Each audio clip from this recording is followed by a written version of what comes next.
এই হচ্ছে একটি ইজিপশিয়ান ডিজাইনের বেড। বেডটি সম্পূর্ণ চিটাগং সেগুন কাঠের। তবে আমরা হচ্ছে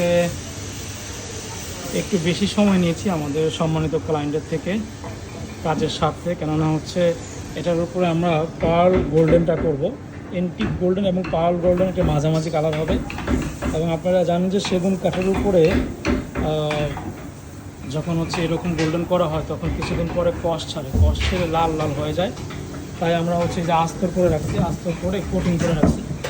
এই ড্রামটা একটু সরব, এই যে হচ্ছে ফুটবুকের ডিজাইন খুবই সুন্দর করে করা হয়েছে মাশাআল্লাহ। নকশার কাজ মাশাআল্লাহ, কালার করার আগেই নকশার কাজ খুব সুন্দর, খুব সুন্দর করে নকশাগুলো ফুটানো হয়েছে। কালার করার পরে নিঃসন্দেহে অনেক বেশি সুন্দর লাগবে। আর এই হচ্ছে কাঠের থিকনেস, তো অলমোস্ট 3 ইঞ্চির বেশি আর কি। ঠিক আছে, এখানে ডাবল লেয়ার করা হয়েছে যেহেতু গদি হবে আর কি। আর এই জায়গাগুলোতে হচ্ছে মিরর হবে, মিরর আয়না, কারণ আমাদের ওই ইটালিয়ান ডিজাইনের হচ্ছে এখানে মিরর দেওয়া আছে।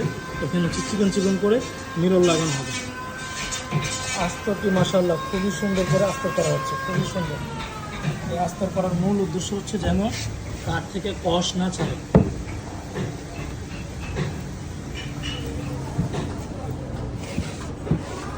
এখানে আমাদের ছেলেপেলেরা কাজ করতেছে, কাজের মধ্যে আমি একটু বিরক্ত করলাম।